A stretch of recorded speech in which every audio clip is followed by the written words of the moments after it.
So in this video, we're going to look at how we should be measuring in a science class. Not just in a science class, but anytime we're measuring in a science setting. There's a very particular style that we have to use of measurement that might get overlooked if you don't have it explained to you. The reason why it's so important is it's not just about getting accurate numbers. That's certainly a part of it. We're trying to make measurements that will give us a good reflection of what we're looking at. But we're also trying to make measurements that communicate to other people what our measuring device looks like, how accurate it is, how precise it is, and how much detail it's giving us. So some words to kind of keep in mind here as we go about talking about measurement is the idea of digits that are certain in a measurement and digits that are estimated. And what you should see here is that we're actually going to record all the certain digits given to us by our measuring device like a ruler, and we're actually then going to add in one more estimated digit. This is the technique, this is the strategy. So what I have down here is I've mocked up a little bit of a ruler. So we've got kind of 0, 10 units, so that over here would be 20 units, and then each line in between that would be 1. So 1, 2, 3, 4, 5 for the big one, 6, 7, 8, 9, 10, 11, 12, 13, 14, 15, slightly bigger, 16, 17, 18, 19, 20. So each little tick is 1 unit, and then these big ones are every 10, and the slightly bigger ones, but not the biggest ones, are every 5. So the idea here is that using this ruler, we can talk about this idea of measuring and recording all certain digits with one extra estimated digit. So we've got 3 lines here. We've got our blue line, we'll call that line 1, our green line, which we'll call 2, and this very small one here, which we'll call 3. It's also color-coded, so we'll refer to them by color as well, and I'll work in that color when I'm talking about that line. So let's think about our blue line here. So if you look at our ruler closely, because the 0 is here, this first marker has to be 1, 2, 3, 4, 5, 6. So if you're looking at our blue line, hopefully what you can see is that it is not it's not really that close to 6, but it's clearly past 5, right? Right, we know these lines on the rulers, we know what they mean, and we know for certain that it is past the 5, but that it's not up to the 6, and it's really not that close to the 6. This is kind of an example of our certain versus our estimated digits. So when I'm measuring this blue line, what I want to do is I want to write down all the certain information on my ruler, and then I want to estimate out one more digit. Well, if you think about this in terms of places in a number, right, over on the right here, our ruler tells us our ones place as a certain digit, but it doesn't tell us anything below that, right? There's not little lines in between the ones indicating like the 10th place. So that means that that next digit, the 10th place, because it's not shown on the ruler, is an estimated digit, right? So for our blue line, what we have is we have a line that is certainly past 5, that's a certain digit, but then we're going to go ahead and estimate one more digit beyond that certain digit, which will be the 10th place in this case. And we're going to take a guess at what that is. So what I'm going to do is I'm going to look between the 5 and the 6 and basically look at what I think this value would be if I kind of imagine 10 little ticks in there indicating the 10th place, even though they're not there. So I look at that and I say, well, it doesn't really look like it's 5.1, but maybe it's 5.2. And that's going to be my measurement for that line. Again, the 5 in the ones place is a certain digit, and the 2 in the 10th place is an estimated. Right, so this brings up a little bit of a question of, well, why would we do this? So after we talk about why for a few minutes, we'll go back and we'll look at these other 2 lines. But why is this so important? And I alluded to this at the beginning of the video, but it's really important because it's going to give us a good representation of the data, right? If this length of this line was critical for something, you're going to get a better representation of that data by doing a certain plus estimated method than by just worrying about just the certain, for example, right? If I just worried about the certain digits, and this would be incorrect, I would say that this is 5 centimeters or 5 units, whatever it is, maybe just a little bit over 5, right? Why would I do that? That doesn't make a ton of sense. If I do the certain plus estimated method, I get a much more specific and likely more accurate measurement. All right, 5.2 is a much more informative measurement of that line.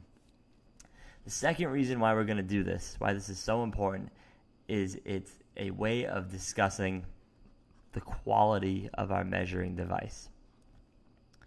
Quality. In this case, the ruler. So think about what this communicates to us. This communicates, this number 5.2, if everybody does this in the science community the same way, this number 5.2 tells people not just what I think the line is, but it tells people what my ruler looked like. Because everybody knows that we always estimate one more digit smaller than the smallest certain digit of our ruler. So in this case, we estimated the 0.2 because our ruler was showing the ones place, or the 5, as a certain digit. So what does that mean? It means that if somebody looks at this number 5.2, they should be able to recreate what my ruler looks like. They should be able to go back and say, okay, well, they had a ruler that had ticks at every 1, right? And this is not at the scale, but this would be a 5, I guess. This is a little bit messy. Let me erase a little bit here because this might be a little confusing if I don't clean it up. Right, so what are we talking about? It tells people what the ruler looks like. The ruler, 6, 7, 8, 9, 10, had to have looked like this. The only way that you could get a 2-digit number here, right, is if we had a ruler that smallest certain digit was the ones place, and then we estimated this 2, right? So it's a description of what our ruler looks like, what the quality of our measuring devices are, how specific they are. So those are kind of our two major ideas here. We're looking at a way to represent data well, and we're looking at a way to tell people what our ruler looks like, what our measuring devices are looking like. So hopefully that's pretty clear. Let's jump up and go back and look at our changing colors here, so you can't see off screen or partially off screen. Let's go back and look at our lines here and finish the job. So our green line, let's draw a little line up here. All right, now this one's interesting. If you look at our green line, and you can kind of see it on my grid, my dot grid, our green line falls right on a marker, all right? So we can start by looking at our certain digits. So our ruler here is certainly, I'd say it's right on this mark.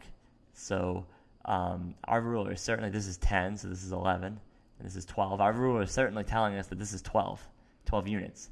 But this is a little bit incomplete, right? Because even though there's 2 digits now, these are both certainly given by the ruler. The ruler tells us every 1 centimeter up to the point of telling us 10, 11, 12, or 12 units, I should say. I keep saying centimeters, but there's no centimeters on the ruler. Our ruler tells us the 11 and the 12 for certain. A lot of people look at that line and they'll get so excited that it lines up perfectly on one of the markers on the ruler that they'll just call it 12. But what did they forget? They forgot the additional estimated digit. Well, then most people will look back at me and they'll say, well, wait a second. There's nothing to estimate. It's even. It's on 12. That's a little bit of an oversight. Remember our second point here. We're not just discussing the data. We're discussing the quality of our ruler and our measurements too. So we have to account for an estimated digit, even if we think it's an estimated 0, which is what I think personally. I think that this line is right on the 12. I'm going to estimate the 10th place, even though it's a 0. It becomes an estimated digit. Right? Don't overlook the fact that you always have to have this estimated digit, even if you are estimating a 0. Estimating a 0. Right? You always need to have that estimated digit. Why again? Down here. We need to tell people what our ruler looks like. So let's jump to line 3, the small black line here. I'm not going to use black because that's going to be a little hard to see. Let's go for a nice orange. So this line, oops, go up nice and straight, falls right about there. Now, this raises a question. We're supposed to use all certain digits and one estimated digit, but our ruler, the smallest certain digit is over here, the 1. Right? The 1's place is what this ruler has for certain. So that leaves us the question, well, what would we do? Well, we certainly know it's past 0. And then, right, the 0 still counts as part of the ruler. So we certainly know it's past 0. We still should estimate one more digit, the 10th place. I'm going to say it's halfway through. So we're going to call that one 0.5. This kind of shows one of the limitations of a traditional ruler is it's kind of difficult to get if this was my ruler and I have something that's smaller than the first certain digit, it's kind of a strange measurement. It's probably not super, super reliable. We'd probably want a better ruler to get that 0.5. That's pretty much a wrap. Hopefully you got some information here about how we're going to measure in science classes, how you should always kind of measure in science classes. Biggest things to remember, make sure you record all of your certain digits and one estimated digit, even if it's a 0. And down here, you have your rationale. We need good, solid data. We need to discuss through our numbers what our ruler looks like. Thank you.